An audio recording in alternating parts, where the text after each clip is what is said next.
During a day, the forest can be one of the most beautiful and relaxing places anyone could ever hope to be. But as the sun goes down and the moon comes up, things begin to take a turn as there's something out there in the brush watching you, seeing your every move, and waiting to attack. What's that? You want to be scared? Come with me.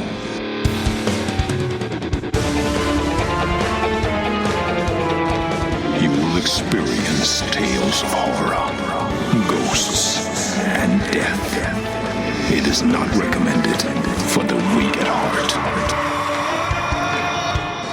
Listen in the dark.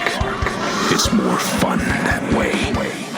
This is Weekly Spooky.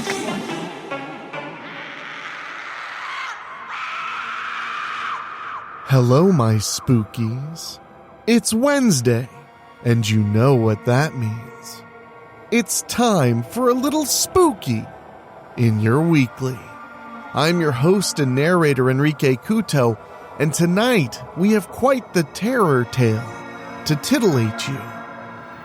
We've just passed the midpoint of summer, so I thought a tale about the great outdoors would be appropriate. For those of you who love a good camping trip, well, this one is for you.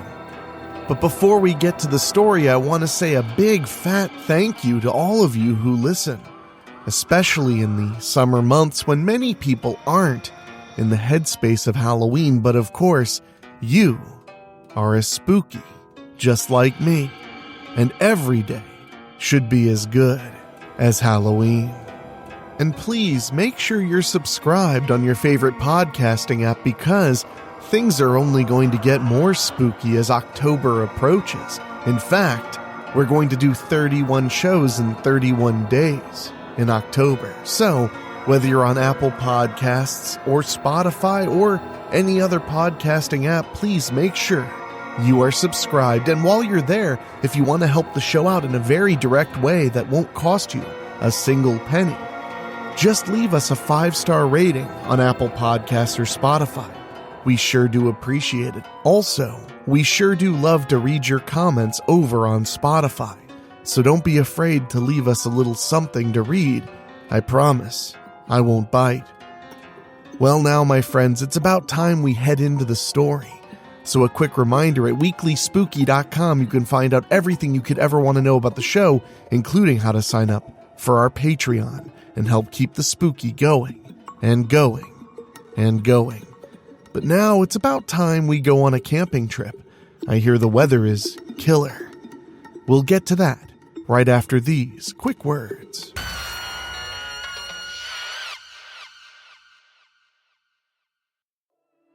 Camping alone can be terrifying, especially when something's hunting you. By Michael Kelso. The screams echoed through the trees. I couldn't tell if they were human or animal. All I knew was they were loud, which meant they were close. As I listened to the high-pitched shrieks, it almost sounded like a couple of people having a shouting match. If I had been at my apartment in town, that's exactly what I would have thought the sound was. But then the pitch changed, and it took on a feral quality. I knew whoever or whatever was making the sound. I wanted nothing to do with them. Thinking you're alone in the wilderness is one thing. It gives a certain freeing feeling like you're so close to nature. But knowing you're alone and hearing the terrifying, nearly indescribable sound sent chills down my spine. I quickly questioned how much longer I would be alone or alive. Did those things know I was here? Were they planning their attack? Or was it just a gathering of something, like a harmless chill session in the woods, in the dead of night? Survival instinct was screaming for me to get out of there as quickly as possible. To hell with the tent and my supplies. Just leave. For a brief moment, I nearly listened. Later, I would wish I had. Fortunately, I hadn't made a fire yet and decided against one now. If by some miracle those things didn't know I was here, a fire would draw them in like flies to, well, something I didn't want to be in. Even though the screaming was all going at a fever pitch, I quietly snuck into my tent and zipped it shut, as if some flimsy material would magically keep at bay whatever beasts were raging out there. Searching through my pack, I found my Swiss Army knife and kept it firm in my grasp as I lay down on my sleeping bag. I didn't dare settle in for the night. Sleeping through being attacked by wild whatevers and torn to shreds can be bad for my health. As I lay there, eyes wide, listening to the horrible shrieks that seemed to come from everywhere, they suddenly stopped. At first, this was a relief, but when the sounds stopped, so did all other noises in the forest. It was as if someone had hit the mute button on all of nature. I heard a loud thumping sound that sounded like drums, beating faster and faster, until I realized it was my heart. Trying to calm myself so I didn't have a heart attack on the spot was a challenge.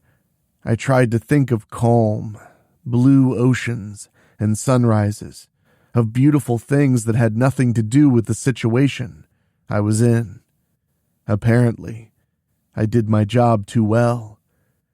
I don't remember falling asleep, but I do remember waking up in a panic. Jumping up, I looked all around for the beasts that were coming to get me. When all that stared back at me were the contents of my backpack and the four walls of the tent, I allowed myself to take a few deep breaths. It was morning. The sun was up and the birds were singing. I took both of those as good signs. Being alive was a bonus as well. It was decision time.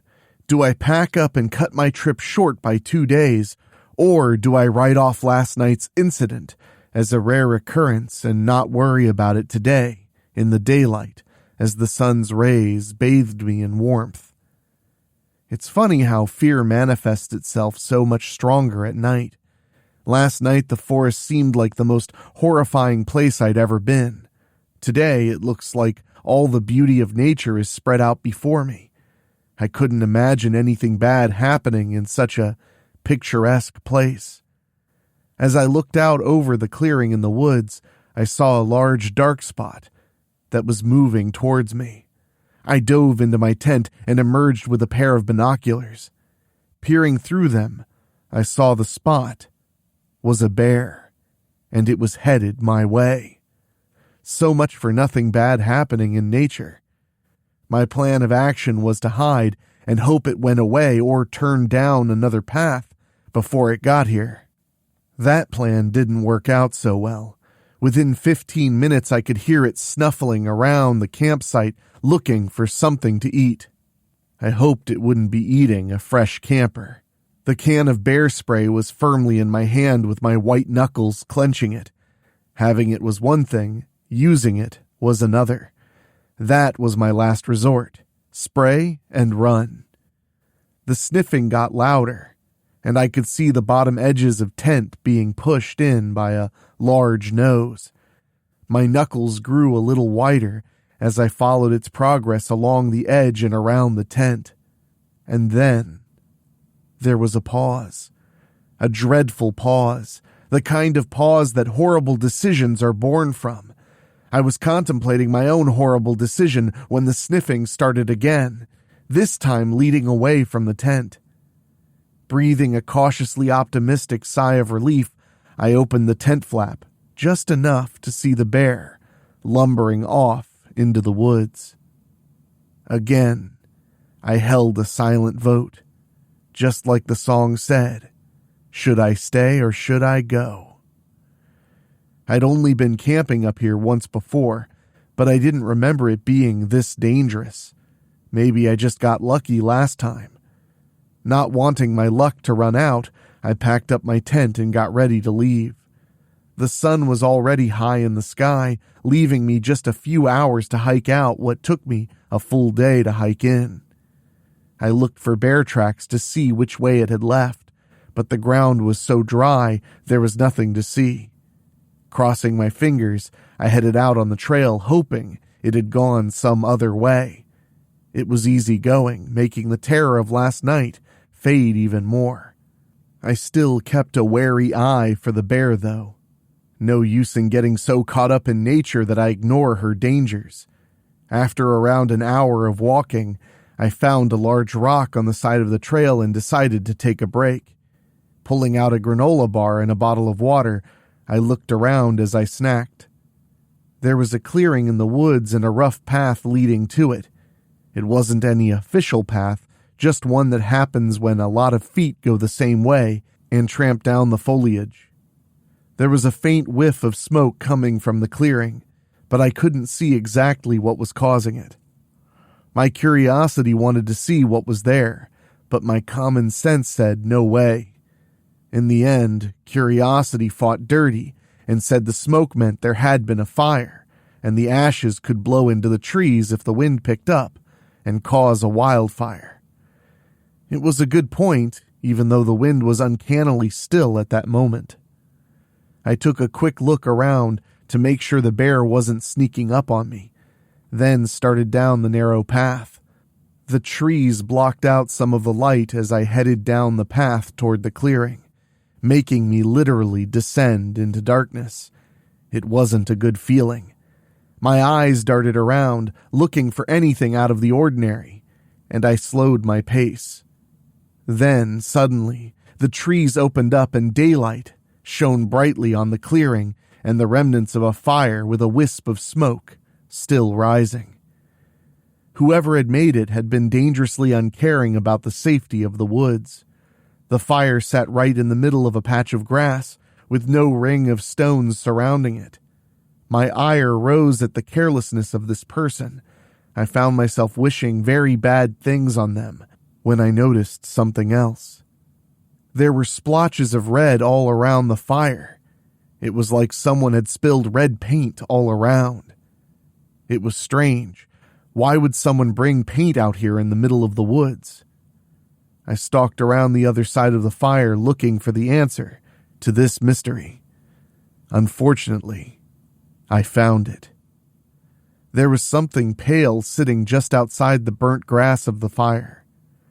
It was next to a splotch of red. I bent down and moved the grass to see more clearly.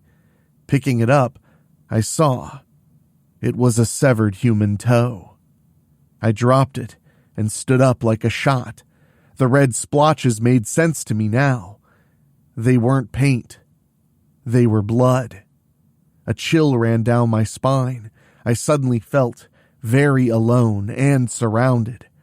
My eyes darted all around the clearing and into the trees as I did a slow circle, searching for whatever was about to attack. As I searched, I saw the red splotches led off into the woods in the opposite direction of the trail.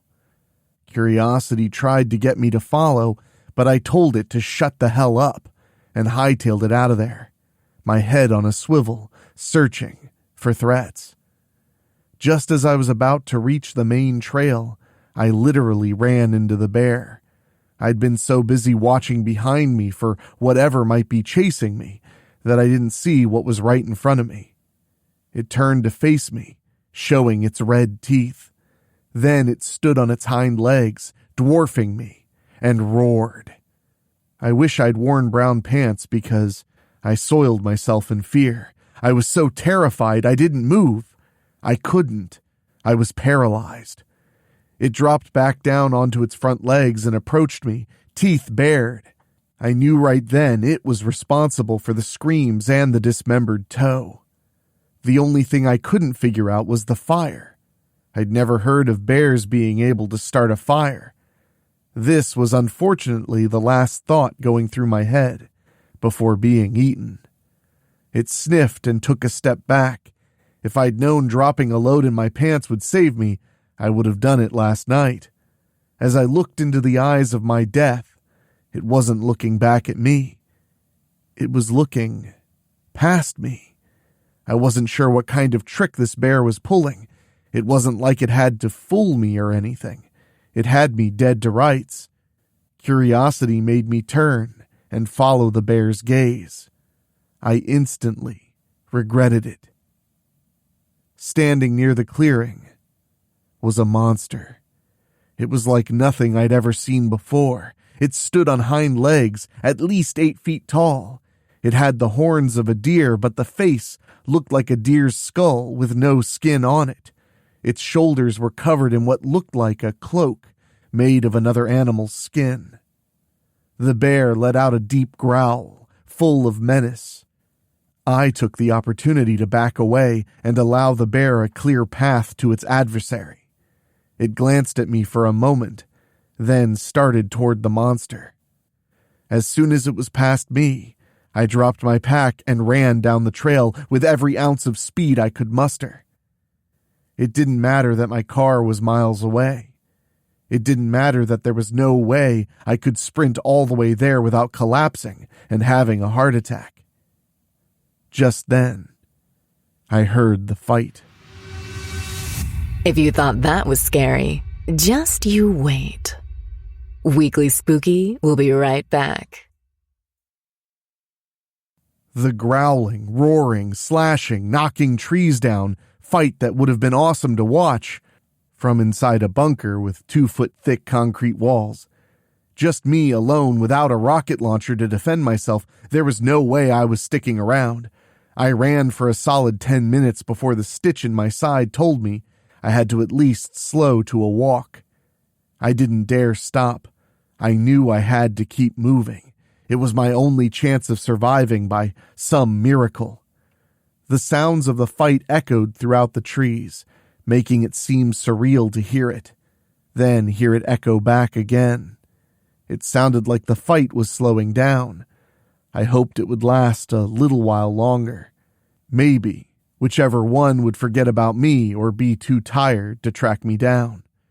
My walk had become a limp. I was nearly out of energy and had a mile to go to the relative safety of my car.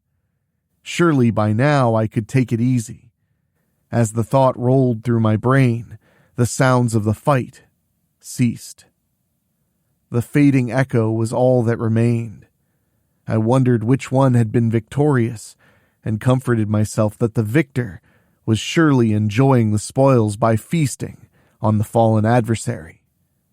But in the back of my mind, unease grew. What if it didn't forget me? What if it was following me right now? I found myself walking a little faster, much to the pain and chagrin of my legs.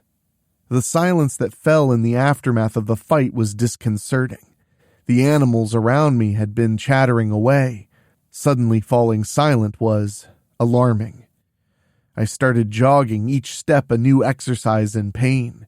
There was no doubt I was being followed. The footsteps behind me were getting louder by the moment.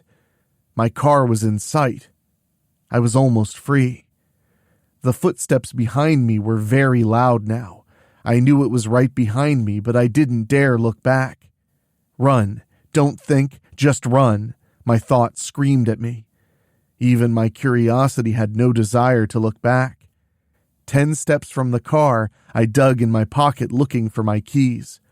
For a brief, terrifying moment, I couldn't find them. Then I dug a little deeper and came away with my prize. I hit the remote to unlock the car and dove into the driver's seat. The engine had just roared to life when the monster appeared. I threw the car in reverse and stomped on the gas, whipping around and making the monster miss crashing through the windshield. I jammed it into drive and floored it as the monster recovered and started after me. For a long, horrid moment, it seemed to be catching up to me. The road was gravel and had several potholes in it. I found myself swerving to miss the biggest ones so my car wouldn't bottom out. But by doing so, the monster gained ground. It was almost within reach of my rear bumper when I slid sideways onto the main road. Once on the pavement, I floored it and watched with satisfaction as the monster fell behind. I breathed a sigh of relief as I relaxed and settled in for the ride home. It wasn't long until I was pulling into my driveway and parking. My head fell back against the headrest, and I was tempted to take a nap right there, when my nose reminded me of the state of my pants. Walking in empty-handed was a mixed blessing. I'd left hundreds of dollars in equipment behind, but at least I was alive. My shower called to me. I stripped, threw my pants and underwear in the trash, then settled into the longest, most rewarding shower of my life. After drying, I threw on a Metallica t-shirt and a pair of shorts. I came back out to the living room and settled in to watch a movie. Horror was out. I knew I'd have nightmares for weeks about my ordeal.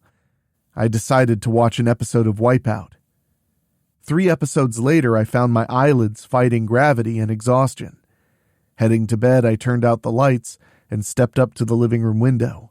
Looking out over the lights of the town, I sighed, seeing the trees of the park far in the distance, and knowing I'd never visit there again. Before I turned toward my bedroom, something caught my eye. It was impossible. I rubbed my eyes to be sure. The monster was creeping out of the woods and coming straight toward my house. As I watched, it looked up and saw me. Our eyes locked. Mine full of fear. Its full of menace. I ran through the house making sure every door and window was locked. After that, I went to my bedstand and pulled out my snub-nosed .38, checking to make sure it was loaded and grabbing a handful of extra bullets, shoving them in my pocket. Running back out to the living room, I looked out my window, but it was gone. Pressing my face against the glass, I searched the front yard, but it wasn't there. For an instant, I wondered if my imagination had been playing tricks on me. I went to the kitchen window and looked into the backyard. It was dark, and I couldn't see much. Reaching for the light switch, I hesitated, not wanting to see it suddenly appear in front of me. But I had to know if this thing was real or not. I would rather that I was going crazy than ever see that thing again. Flicking on the light, I took a half step back. Nothing was there. I scanned the entire backyard, all the way to the woods that bordered my property. Nothing. I shrugged and was about to go to bed when I heard it.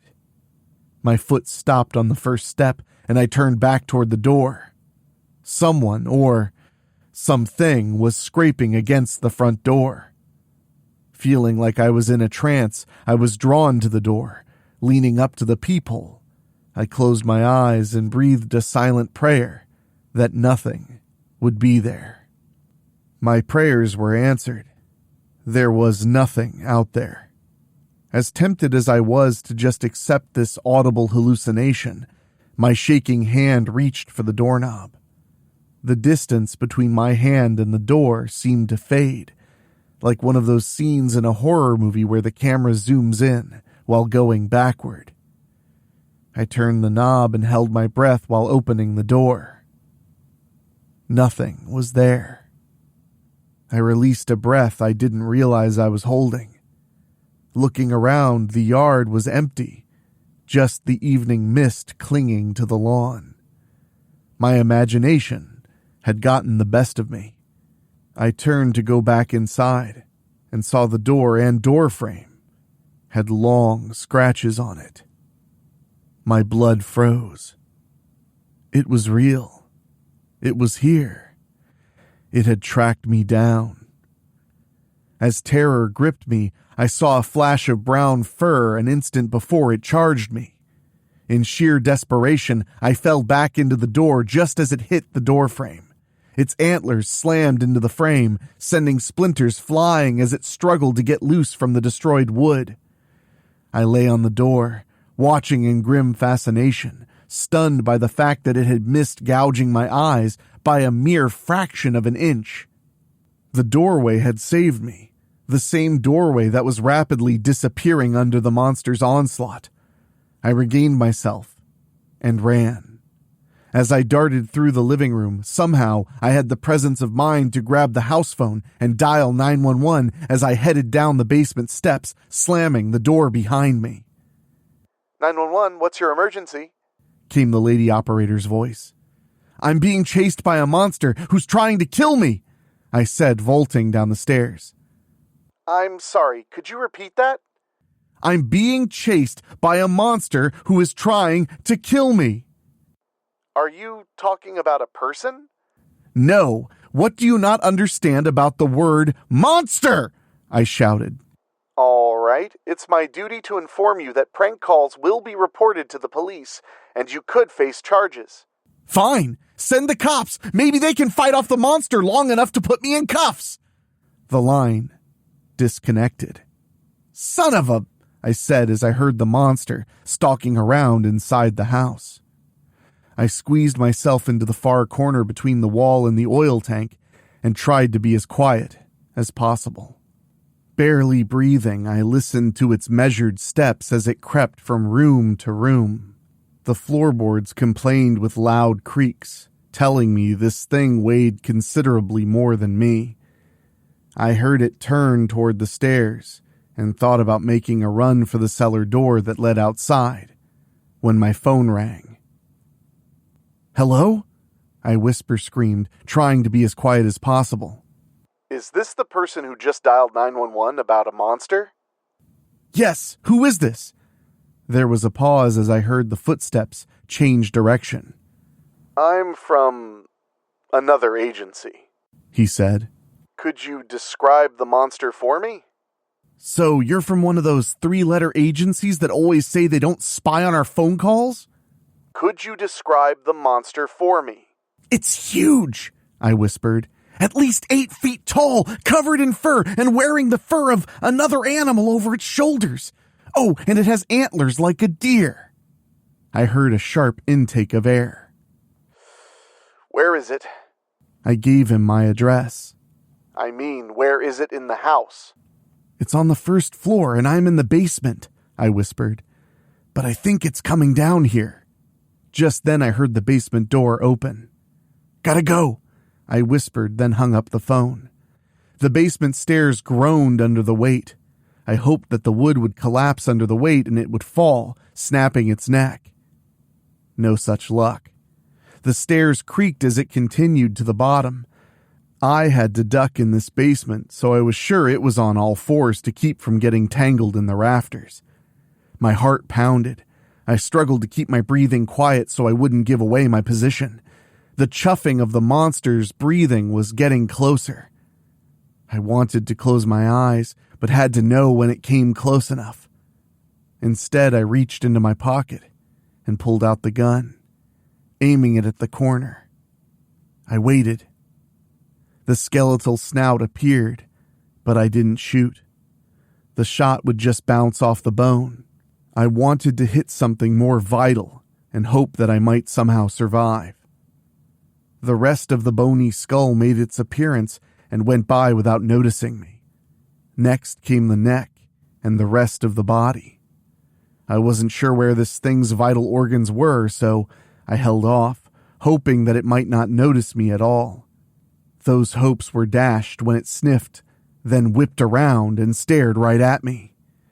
I took that as a sign to shoot it in the chest. The gunshot was deafening, especially in such a closed space. My ears were ringing so loud I could barely hear the monster screaming and tearing my oil tank limb from limb, trying to get to me. I fired again, trying to hit any part of its body as oil flew from its thrashing. We were both covered in heating oil, and yet it still kept coming. 3 more shots didn't even slow it down. It was so close the muzzle of the gun was nearly touching it. I shoved the barrel into one of its eye sockets and pulled the trigger. The flame from the exploding gunpowder set the oil on fire. I don't know if it was that or the bullet bouncing around in its skull that made it shriek even louder. Flame engulfed its screaming form, making it look like a demon straight from hell. It ran out of the basement through the outside doors, bursting out into the open air and disappearing into the night.